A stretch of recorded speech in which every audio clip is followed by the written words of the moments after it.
भारत की आन बान और शान इसरो। आज हम बात करेंगे भारतीय अंतरिक्ष अनुसंधान संगठन की उस अविश्वसनीय यात्रा के बारे में। सोचिए, एक सपना जो साइकिल पर शुरू हुआ और आज सितारों तक जा पहुंचा है। चलिए इस कहानी को समझते हैं।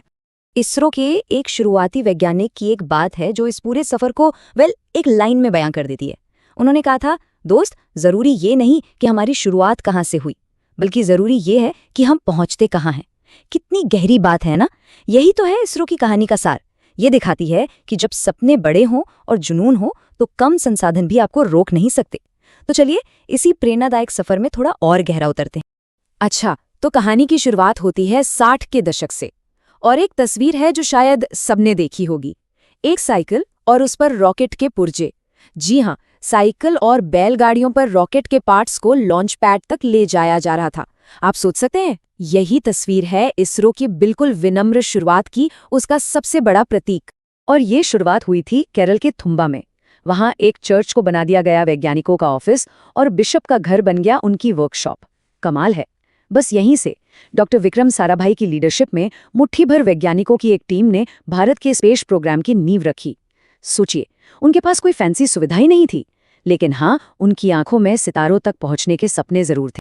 लेकिन जैसा कि होता है, उस समय सवाल भी बहुत उठे, और उठना लाजमी भी था, है ना। लोगों ने कहा, अरे, जिस देश में करोड़ों लोग गरीबी से जूझ रहे हैं, वहां स्पेस पर पैसा क्यों खर्च करना।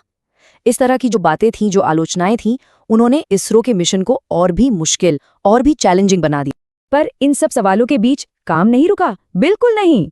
देखिए कैसे तेजी से चीजें आगे बढ़ीं। 1962 में बना इनकोस्पार, जो समझिए इसरो का पहला रूप था। फिर ठीक एक साल बाद 63 में थुम्बा से पहला रॉकेट लॉन्च हो गया। 69 में इनकोस्पार का नाम बदलकर इसरो हो गया, और 1975 आते आते तो सोवियत संघ की मदद से भारत ने अपना पहला सैटेलाइट आर्यभट्ट भी लॉन्च कर दिया। ये एक जबरदस्त छलांग थी। तो ठीक है, सैटेलाइट तो बन गया, लेकिन एक बड़ी मुश्किल अभी बाकी थी। असली चुनौती अब थी उसे लॉन्च करने के लिए अपना खुद का रॉकेट बनाना। मतलब इसरो को अब आत्मनिर्भर बनना था, और ये सफर आसान तो बिल्कुल नहीं होने वाला था। और हुआ भी वही। साल था 1979, महीना अगस्त का। भारत का पहला सैटेलाइट लॉन्च व्हीकल SLV-3 उसने उड़ान भरी। सबकी नजरें टिकी थीं, लेकिन लॉन्च के सिर्फ 317 सेकंड्स बाद वो बंगाल की खाड़ी में जा गिरा। सोचिए, वो पल एक बहुत बहुत बड़ी नाकामी थी। जाहिर है सारे वैज्ञानिकों का मनोबल टूट गया होगा। पर यहीं पर इसरो की असली पहचान सामने आती है। उनका रवैया, उनका एटीट्यूड। वो हार मानने वालों में से नहीं है। इस असफलता को उन्होंने एक नाकामी की तरह नहीं, बल्कि एक सबक की तरह लिया। वैज्ञानिकों ने अपनी गलतियों से सीखा, और सच कहूं तो यही इसरो की सबसे बड़ी ताकत है, गिरने के बाद उठकर सीखना। और जानते हैं उस सीख का नतीजा? अरे, शानदार था। ठीक एक साल बाद, सिर्फ एक साल, 18 जुलाई 1980 को एक नए बेहतर SLV ने रोहिणी सैटेलाइट को कामयाबी के साथ ऑर्बिट में पहुंचा दिया। बूम! उस एक पल के साथ भारत दुनिया के उस एलीट क्लब में शामिल हो गया, उन चुनिंदा देशों में जो खुद अपनी सैटेलाइट लॉन्च कर सकते थे। कामयाबी तो मिल गई, पर कहानी यहाँ खत्म नहीं हुई। आगे की राह में अब एक नई तरह की चुनौती थी, अंतर्राष्ट्रीय दबाव, जियोपॉलिटिक्स। और सच तो ये है कि इन्हीं मुश्किलों ने ISRO को असल में पूरी तरह से आत्मनिर्भर बनने पर मजबूर कर दिया। मामला था क्रायोजेनिक इंजन का। ये एक ऐसी तकनीक है जो भारी सैटेलाइट्स को अंतरिक्ष में भेजने के लिए बहुत जरूरी है। 1991 में रूस हमें ये टेक्नोलॉजी देने को तैयार भी हो गया था, लेकिन फिर अमेरिका बीच में आ गया। उसने इसरो पर प्रतिबंध लगा दिए और ये डील रुकवा दी। अब क्या करें? भारत ने फैसला किया, हम इसे खुद बनाएंगे। और ये सफर लंबा था, मुश्किल था, कई साल लगे। 2010 में तो पहला टेस्ट फेल भी हो गया, लेकिन इसरो ने हार नहीं मानी और 2014 में अपने ही बनाए स्वदेशी क्रायोजेनिक इंजन के साथ उड़ान भरकर पूरी दुनिया को करारा जवाब दिया। और आत्मनिर्भरता की ये कहानी बस यहीं तक नहीं है। एक और किस्सा है कारगिल युद्ध के समय का।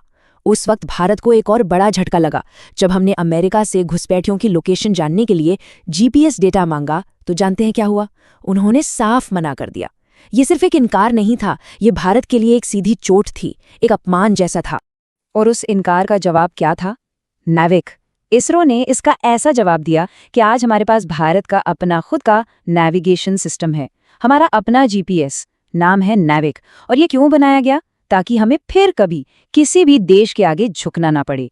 ये हमारी स्ट्रेटेजिक इंडिपेंडेंस का, हमारी आत्मनिर्भरता का सबसे बड़ा प्रतीक है। तो इस तरह की कड़ी मेहनत, इस जिद ने, इस आत्मनिर्भरता ने उन ऐतिहासिक पलों को जन्म दिया जिन पर आज हम सबको, पूरे देश को गर्व है।